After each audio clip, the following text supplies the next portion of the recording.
The Brew House was created to capture and share with you the long history of the Genesee Brewery. But the brewery itself isn't half as interesting as the beer and the people who make it. Visit GeneseeBrewHouse.com.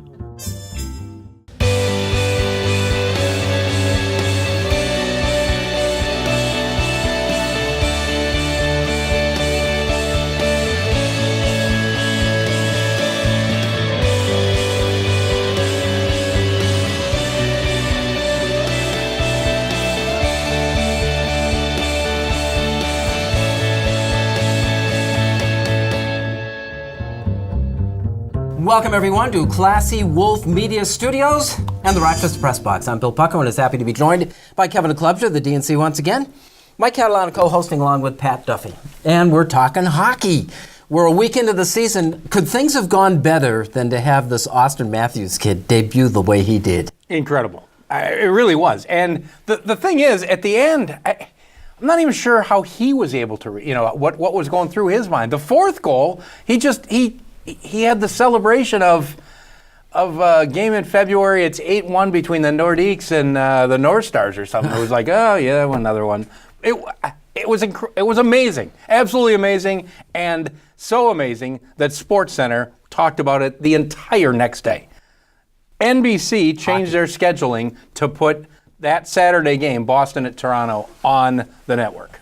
That's never happened. But it was amazing for everybody but hockey fans that live in Western New York, because literally 12 hours after Jack Eichel gets his high ankle sprain, you have the guy that was taken the year after him score 4 goals for a team that we despise. Like, I was in agony. I couldn't watch the game, thank God, because, the NHL is really stupid about how they market their superstars. But I'm on Twitter, I see that first goal, I'm like, you gotta be kidding me, man. And then I see the second one, and I think it's people messing with me. I had to go to bed after the hat trick, strangling my pillow to death because Jack Eichel's not playing. Austin Matthews, and then I wake up. The only thing that made me feel better is it was the most Leafy-ian thing of all time. He scores 4, and they somehow managed to lose. And he's the reason, the big reason they lost. His guy, who he didn't get back in time to pick up, scores the goal. Is that when they blame him because he's an American that he didn't play defense? Is that what they do? Of course. Look what they did to Kessel.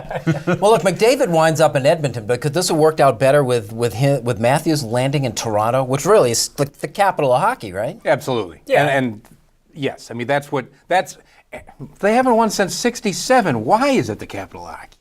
I get that. They love hockey there. I get that. But 67. People should. The Rangers, the chant was forever. This should be a chant every building they go to. Yeah, and they haven't really been a factor either. But the fact that McDavid is out there in Edmonton is really just brutal. I mean, I know Gretzky's now part of the organization again. Still, I would force feed him if I was the network. I would force feed their games on there. I don't think they get huge numbers anyhow. I think if you're looking for average fans, look, Chicago-St. Louis, that's a great game, right? Average sports fan is not tuning in. They've seen Chicago a bunch, whatever it is. McDavid is a guy they may look to. By the way, you bring up McDavid in Edmonton and Austin Matthews in Toronto. Are we now willing to understand that it was a Patrick Ewing, David Stern situation with the lottery this year after McDavid ended up in Edmonton? You have to put Austin Matthews in the capital of hockey to placate the hockey gods? Are we going to a break? Seriously. Yeah. Well, no, am I wrong? Am I wrong? Yes, you're wrong. He scores 4 goals and okay, you guys sit naively over in your table over there. Everyone said it was fixed that Edmonton got McDavid, and Edmonton got. Yes. Why would they want Edmonton? The NHL. Even the NHL doesn't want to sell Edmonton. There's 600,000 people. Wait a minute, They are you need saying Montreal? They need Toronto. They need New York. Are you saying post McDavid? I think the NHL, here's my conspiracy theory. Oh, okay. The NHL thought McDavid was going to boost the numbers at Edmonton. It did not work because they didn't market him the right way. And then when it did work, here comes, greatest American player, prospect in the longest time, shows up in the capital of hockey the one year that they tank, even though Edmonton and Buffalo did it for years and never got a first overall pick. As a league whose partner is NBC, wouldn't want him in New York, would we? We wouldn't want him in L.A. Let's put him in Toronto so we can't show any of his games. Wait, you don't think the CBC has a bigger pull than NBC does? No. No. The NHL is not trying to show and grow the game in Canada. They're not trying to grow the game in Canada. But How much bigger is it going to get in Canada? You're wrong. And quickly, is this a real opportunity for hockey to take a step forward and have people pay attention? Yes. If they show Edmonton against Toronto on NBC all the time. They should. They show Buffalo, Edmonton, Buffalo, Toronto. Hey, but they won't. They'll but show San Jose against Tampa. Look at the NBA. I mean, you have star players. Exactly. Oklahoma City is on TV all the time. They have star players. It's Oklahoma City. Normally, you wouldn't pay attention. You got to get the stars out there, let them play. Hockey has a disadvantage, though. As much as you love it, the star's only out there for a percentage of the time, even the best of the best players outside of the goalie. So it's not like you turn an NBA game You're always going to see that player. So it's a little harder, but when there's that guy, I think people will watch. This is the Rochester Press Box presented by the Genesee Brew House. We're going to talk Buffalo Bills next.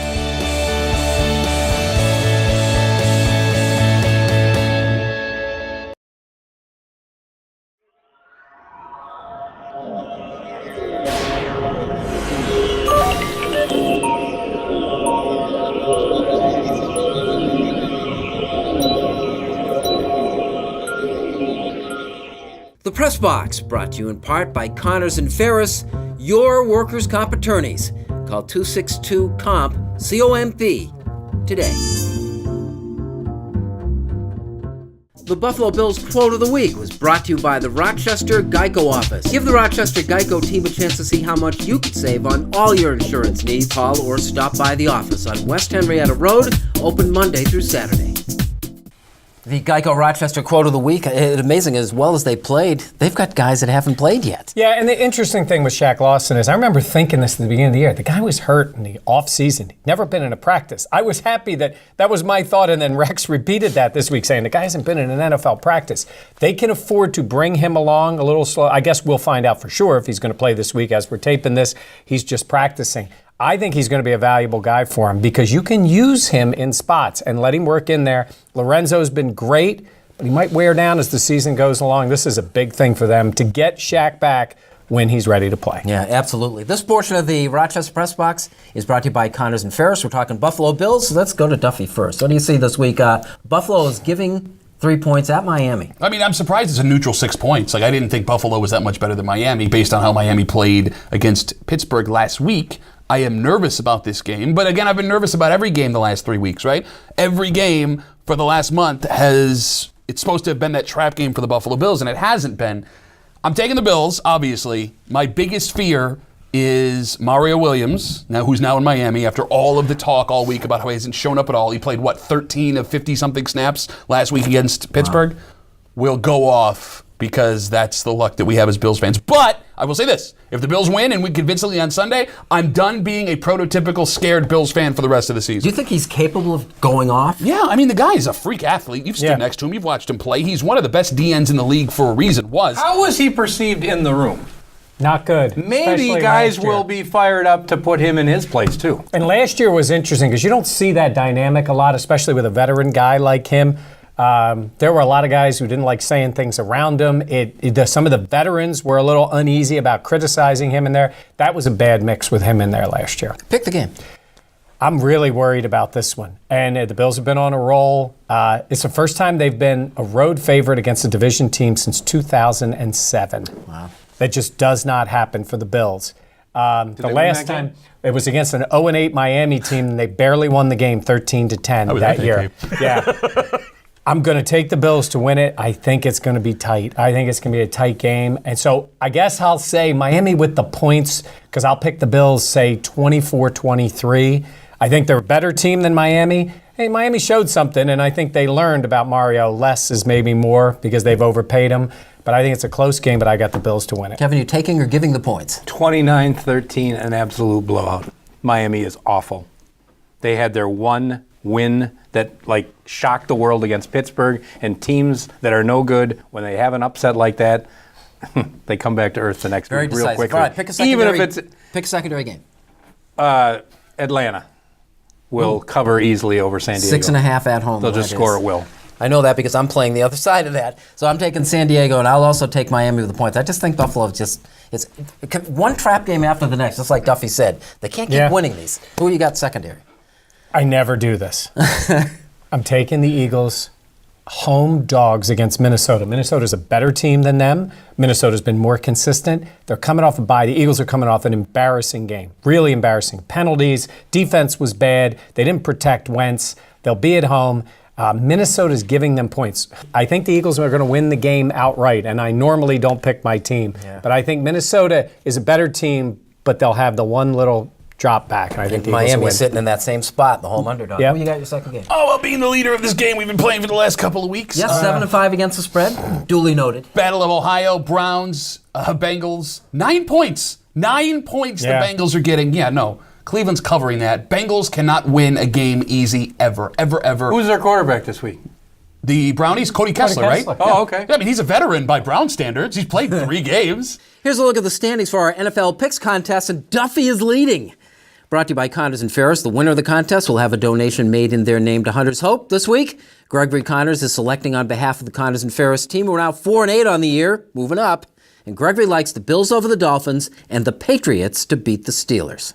Alrighty, this portion of the Rochester Press Box brought to you by our friends at Connors and Ferris. We'll be back with Like It or Not.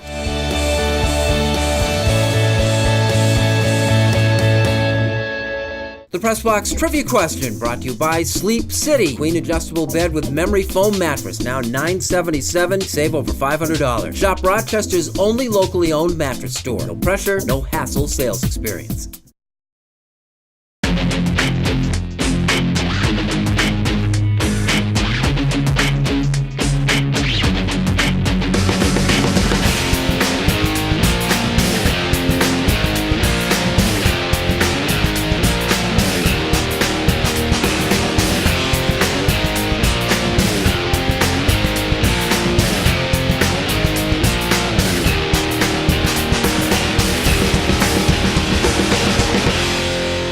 Here's a look at the Press Box Trivia answer brought to you by Sleep City. Queen adjustable bed with memory foam mattress. Now $977. You save over $500. Shop Rochester's only locally owned mattress store. No pressure, no hassle sales experience.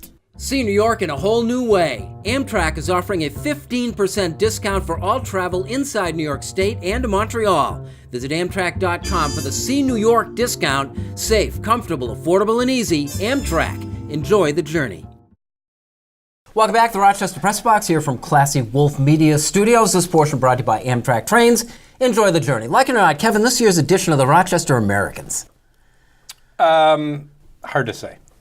A lot of deficiency. Well, I don't know if there are deficiencies yet, but we don't know because their goaltending on the opening weekend was not good. Linus Ullmark, the Sabres really believe in him. Probably because he's 6'5". Any goalie who's big is going to believe in him. Jason Kasdorf, rookie out of RPI, again. Big goalie, but did not play well Sunday. Team didn't play well either. Team didn't play all that great the other 2 nights with Ullmark. But I think goaltending is a big, big question mark until one of them steps up and makes saves on a consistent basis. Then we'll see what they have. A lot of injuries up front, obviously with Eichel and guys hurt in Buffalo. They've lost some guys, but I like their decor a lot. Good, They man. move people from the front of the net, something we haven't seen for a while. Yeah, and as we speak, we're only 3 games in, so. Exactly, and it was one weekend, and last year they won on opening night, and look what happened.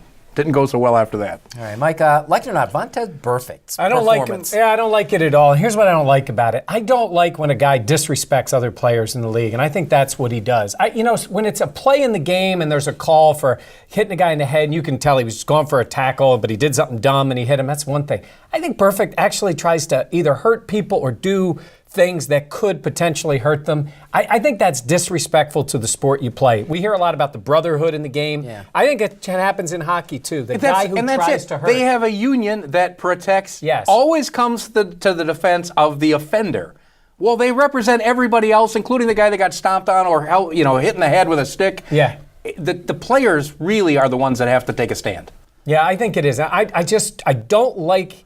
You look at his penalties, first of all, and he hurts his team. He's an immensely talented guy who hurts his team. But the other part is, man, you are in this together a little bit as a player. And I think he tries to hurt guys. And I think what he did against Martellus Bennett should have been a suspension. He didn't even get fined for that. Yeah, I think as long as the NFL just pays lip service to this whole idea about player safety, incidents like this and things that happen. Well, and he has a history, too. Yeah. This is not a first-time thing with him. But I'm not convinced the NFL thinks this is a terrible thing. Listen, as much as you don't want to hear this, the NFL But knows. it is, though. The NFL knows you need a villain. The NFL knew that Terrell Owens doing what he did, although he wasn't hurting anybody, created a villain. They understand that as much as Colin Kaepernick is unpopular, you've created a villain. Yeah, and I know this is different. hurting a guy. I know it This is. is going at his Did knees. they ever suspend Conrad Dobler? And he like bite Bite guys people. and, Yeah. But listen, there's enough of that. You're right. You make a valid point. There's enough of that in the history of the game for people in New York with the NFL to justify it and say New England or Pittsburgh and Cleveland and everyone, they hate this guy. It's something they can talk about all week long. It's going to sell Yeah, but tickets. they're not bringing people into the stadium to see this guy play. I disagree. Look what happened with Kaepernick the other day. And listen, if Burfict showed up in Buffalo and we ran a week of stuff talking about what a terrible person he is, people would buy a ticket to boo This that is man. different. We're talking about player safety. You roll at a guy's knees like that. I mean, I would think other guys would be after him in that case. And it does his happen in teammates hockey. should too, because somebody's going to take a shot at somebody. And if it's not him, then they'll go after one of their guys. So, And I'll believe that the NFL is serious about this when they adopt the collegiate rule on targeting. and Which is, kick him out of the game. Yeah, kick it out and then you suspend him for a second offense. Then I'll believe that they, really care about these guys. This portion of the Rochester Press Box brought to you by Amtrak Trains. Enjoy the journey. Unfinished business is next.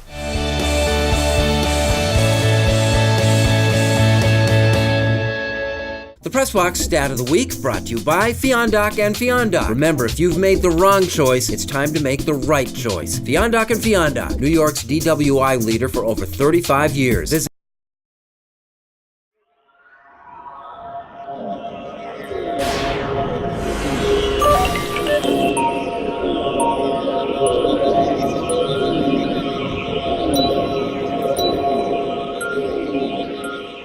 Halloween excitement is back at Dunkin' Donuts with Halloween donuts and munchkins. Drizzled, decorated, and all dressed up for the season. Pick up a box and share the fun. America runs on Dunkin'.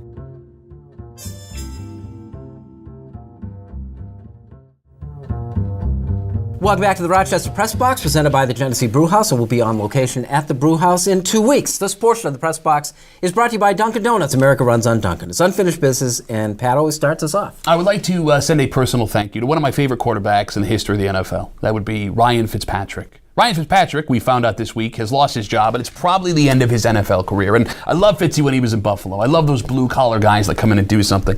And it broke my heart to have to cheer against him when he went to New York. But he lost those 2 games in New York last year, and I loved him for that because Buffalo gets 2 wins and knocks them out of the playoffs. And Fitzy did something I thought broke my heart a couple weeks ago in beating the Buffalo Bills as badly as the Jets did.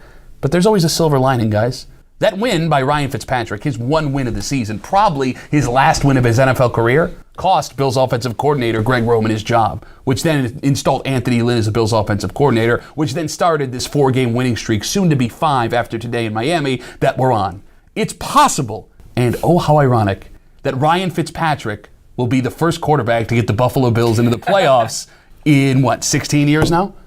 Thank you, Fitzy. I miss you, buddy. And I can't wait till you retire so I can start wearing your jersey again. How is he the same guy who looked like a Hall of Famer in that game against Buffalo? It's Ryan Fitzpatrick. Any guy that watches this game knows you're going to have Fitzy that plays out of his... There's no in between. He's either phenomenal or terrible. And that's how he plays. So in the NHL on opening night, and we talked a little bit about this before, Austin Matthews making his debut, most heralded player in a long, long time, even bigger than Connor McDavid, because he's in Toronto, the center of the hockey universe. He's playing in Ottawa. He scores 1 goal, and then 2, and then 3, and then 4. Meanwhile, on NBC, it's a good matchup of American teams, Chicago and St. Louis. Pretty prime matchup, really. But I want to see some highlights because I didn't order the NHL Center Ice package yet. So I turn to the NHL Network, and I get Stanley Cup highlights from the year before. I don't get a panel. I don't get a replay show. I don't get anything live. I get a replay show. This league is so backwards, so far in the dark. You would think Bill Wirtz was in charge of the whole league, and he's dead. This is a guy who refused to show Chicago Blackhawks home games because it'll hurt the crowd. That's the thinking the NHL still has with their network. I don't care if it's a contract. Change the contract. Get that game somehow. Show it. Put real highlights on. Put people talking about the league, not some highlights from the past that nobody could possibly care about watching. All right, as we said earlier, this is their opportunity. This year might be their chance if they do it right. Mike? All right, speaking of TV and mistakes, we know the NFL ratings are down and people wondering why it is. And there's a lot of factors. There's always something. I don't care about the election, all these other things that go around. I think it's because how poorly the games now progress. And I'm talking about the officiating. And I think officiating is killing it. As our good friend Marv Levy would say, a lot of these guys appear to be over-officious jerks. Too many calls, Too many penalties. And I'm not talking about player safety. I'm all for the safety. I'm talking about calling every pass interference, calling every time someone touches it. You can't watch a game without flag after flag after flag. A friend of mine said this, and I think it is true. It's not that they make the games impossible to watch. They make them annoying to watch. You're watching a game, there's a big play, you see the little yellow thing come up in the corner, flag on the play. It's ruined the pace of the game. It's ruined the enjoyment of the game for a lot of people, and I can see why a lot of people tune in and tune out. They're only losing a small percentage, but it's a notable percentage, and I put the blame, as I put every problem in the NFL, right on Roger Goodell. It's your fault, Roger. I'll be happy when that guy is no longer commissioner. And I can't tolerate every play after there's an incompletion, the receiver, a what flag? Please, get up, go back to the huddle. I like the anger you bring to the panel. Really? But every time there's an incompletion, a guy might have touched him. Oh, where's the flag? And the quarterback, Brady especially, throw the flag. Oh, my gosh, play This the portion of game. the Rochester Press Box brought to you by Dunkin' Donuts. America runs on Dunkin'. Kevin, it's been a pleasure. I got fired up. Mike, Pat, thank you very much. Thank you for watching. We'll see you next week from Classy Wolf Studios with the Rochester Press Box.